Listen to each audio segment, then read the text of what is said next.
नंगौना नङा होदों नाथाय मा लाब जाखो रायजो राजानो दिनै नोंथांमोना मा होखो बर'आ बुंदोंमोन मा बुंदोंमोन जायफ्रा एनाये नांनानै थानाय नैबे एकर्डनि गेजेरजोंनो उदां जाबुसिगोन नाम्बार साक्सेसफुल लिडार नोंथांनावबो आंहा मोनसे कुइसन कन्ट्रिबिउसनाव साक्सेस जादों नोंथांनि UPPL हानजानि दैदेनगिरिनि लिडारानो बुंदोंमोन इउजि ब्रह्मआ मेगन मेसेबनानै सागान रायजो राजा नोंथांमोन दाखालिनिफ्राय आं गोबां खौरां बिजोंफोर नुलायबाय थादों बा नायदों किन्तु भिडिअ लाबोनो हानायबो जायाखै मेन बाथ्राया जाहैबाय मा रबिन्द्र बसुमतारी बिथांनि सायाव माखासे बाथ्रा बुंनो लुबैदों आं बिथाङा उदालगुरि जिल्लानि UPPL नि आफादगिरि नङा होमबा बिथाङाखौ दाखालि अनजालि दैमारिनि खुगानिफ्रायथ' बेफोरबायदि गोदान आफाद दानायावहाय लिंहरनायनि बा लिंदों होननायनि जेबो माबायानो गैया नाथाय बावहाय माखासे खौरां नैबे माबाफ्रावहाय सेटेलाइट चेनेलावहाय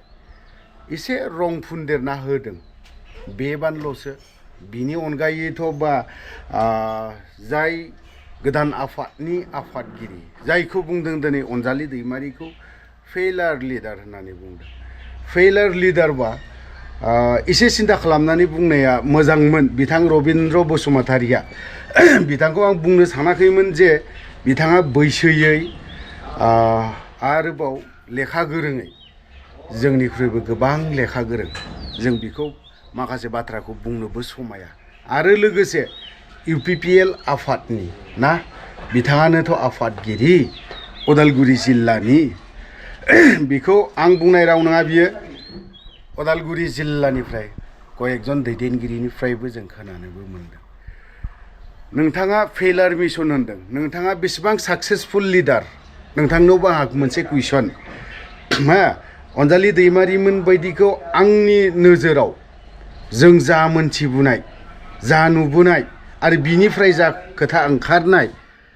जों बेफोरखौ होमबा नों साक्सेस लिडार होननांगोन नो डाउट पलिटिकेलि बहाबा बहाबा माबा मोनसे जानो हागौ 19-20 जानो हागौ नो डाउट आं बेखौ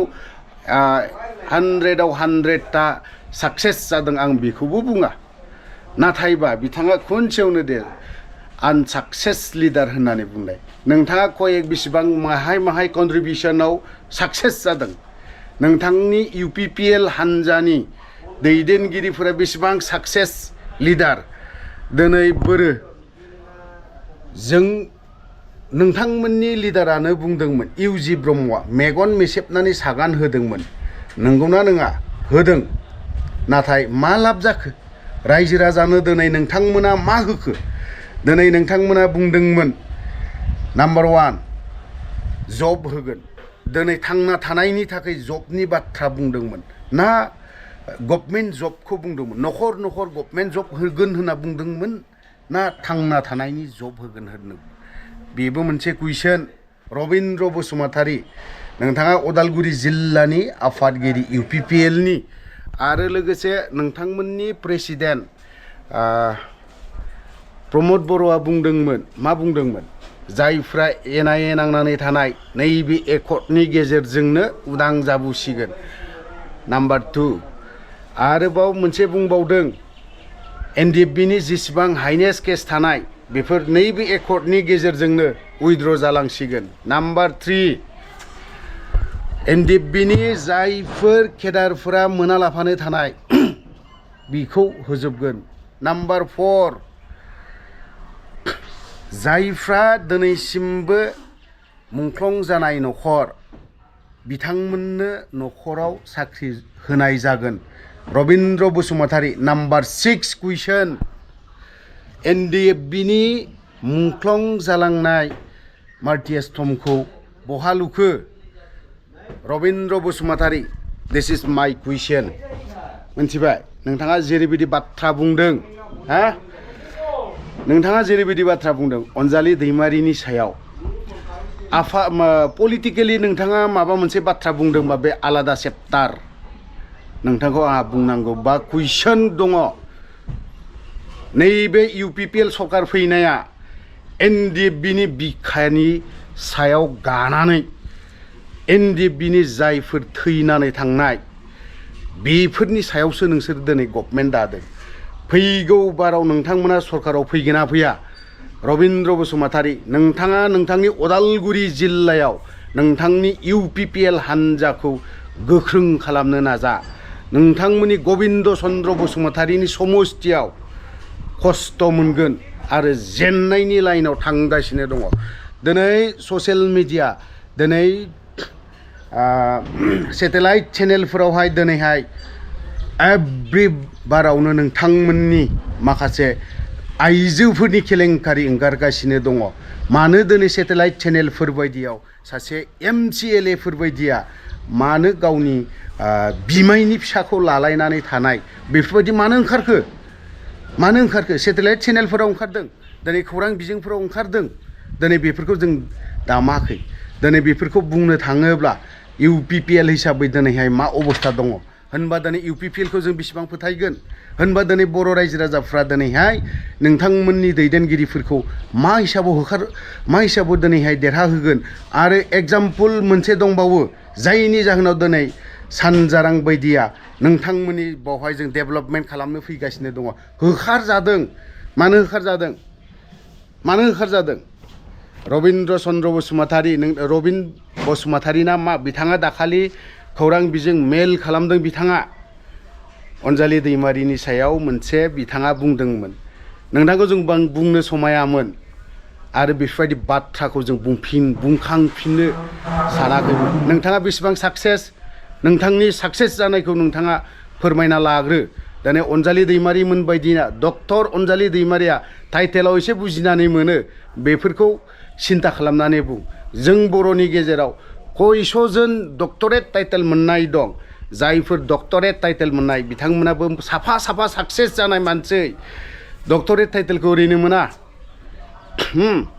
नोंथाङाबो हायोब्ला डक्टरेट खालामनानै ला जों अब्लाना नोंथांखौ साक्सेस लिडार होनगोन साक्सेस मानसि होनगोन आरो नोंथाङा हारिनि कन्ट्रिबिउसन बेसेबां बुरजा दं बेखौबो फोरमायना लानायाबो मोजां बबे दावहायाव नोंथाङा बासुमदोंमोन PTC नि आन्दलनाव नोंथाङा बासुमदोंमोन ना आबसु मुभमेन्ट समाव नोंथाङा बासुमदोंमोन ना नोंथांनि न'खरनि मानसिखौ थांनाय समाव नोंथाङा लायनो थांग्रासोमोन आं बेखिनि बाथ्राखौ बुंगोन दिनै मालायखौ साक्सेस जादों जाया बाथ्रा बुंनायनि सायाव जोंहा बुंनांगौबो गैयामोन नोंथांखौ जाय नैबे पलिटिकेल हानजा गोदान दादों बावहाय नोंथांखौ लिंहैयाखैमोन लिंनोबो थाङाखैमोन आरो लिंहराखै जायफोर दैदेनगिरिफोर दङ बावहाय पलिटिकेल हानजानि गोदान दैदेनगिरिफोर बिथांमोना नोंथांमोनखौ लिंहैयाखैमोन आं बिथांमोनजों जगाजग खालामदों रायलायदों बिथांखौथ' जों बिदि लिंहराखै बिनि सायाव मानो स्टेटमेन्ट होफिनाखै नोंसोरो होफिन होननानै बुंदोंमोन आंनि कुइसन खालामनायखौ नोंथाङा हायोब्ला हो दिनैनि दिनाव नोंथांमोननि जायगायाव बुंबावनो थांला बे सासे MCLA आ दिलीप बर' ना मा बिथाङा दिनै मानो बेफोरबायदि लाजिनाय मोनाखै पार्टि हिसाबै दिनैहाय जों बुंजानो गोनां बर'नि पार्टि जेसेबां बेफोरबायदि खालामजायो सोरबा BPF आवबो जादों जों बुंजानो थोदों UPPL खालामदों जों बुंजानो थोदों होनबा बेफोरबायदि लिडारा मा जाथिनि बर' हारिनि मा खामानि मावगोन मा रायजोनि खामानि मावगोन दुनियानि लन्धन थगायनानै जाग्रा लिडार होनबा बेफोरबायदि लिडारखौ जों देरहा होनानै मा लाब दं थाखा फैसानि सायाव उन्दुनानै थाग्रासो बेफोरो जाथिखौ बर'नि आबै आबौमोननि भट थसे थगायनानै लाग्रासो होननानै बुंगोन जों बेफोरबायदिखौ उदालगुरि जिल्लायाव UPPL हिसाबै बबेबा जायगायाव जिर' जानो थांगासिनो दङ आरो नैबे पलिटिकेल पार्टि हानजाया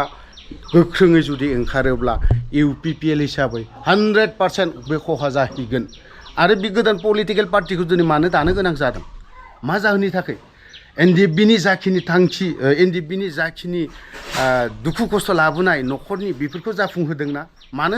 दिनै मानो दानो गोनां जादों नोंथांमोना दिनैहाय मोजाङै रेसपन्ड होयोमोनबा दिनै बेफोरबायदि पलिटिकेल हान्जा गोदानाबो ओंखारनांगौनि दरखारबो गैया गोनांथि गैया मिन्थिगौ बुजिदों दिनै पलिटिकेल राजखान्थि गोदान दायोब्ला जों एज ए जाथि हिसाबै खहा जानो थांगासिनो दङ बेफोरखौबो जों मिन्थिदों बुजिदों चेलेन्ज जाबावगोन बे बारावबो सोर बेसेबां माबोरै देरहायो न' डाउट दिनै सासे सानै देरहानो हागौ पलिटिक्सआव जों 25थायावबो 25था देरहागोन बेखिनि बाथ्राया जाय पलिटिकेल हान्जानि दैदेनगिरिफोर बे डायलग बेफोरो बेखिनि बाथ्राखौ बुंनांगोन 100% इउपिपिएलआ जेननो थांगासिनोबो दङ बे बाराव सरकार दानो हानाया रोखा नङा बिथांमोननिया इउपिपिएलना जिर' जानो थांगासिनो दं जायनि जाहोनाव हाग्रामाया बुंनायफोरबायदि हाग्रामाया दिनैहाय बिपिएफआ दिनैहाय अकले खेलिम होननानै बुंनो हादों इउपिपिएलआ माने बे सोदोब फंसेखौ मानो बुंनो हाया मा जाहोन दं दिनै बिजेपिया रोखा बुंना लादों जों दिनैहाय बेवहाय मोननैल' समस्थियाव जों होआ हाग्रामानि समस्ति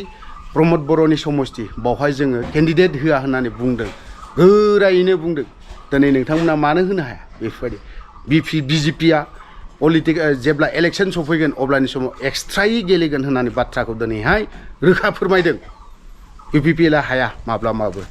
थ' गोलाव बाथ्रा बुंबाय गोलावबो जाबाय भिडिअ'आ माखासे बाथ्रा बुंनाय गोरोन्थि जादोंब्ला गासैबो रायजो राजानाव क्षमा बा निमाहाबो बिनानै बावहायनो दोनथ'बाय जय बर' हारिनि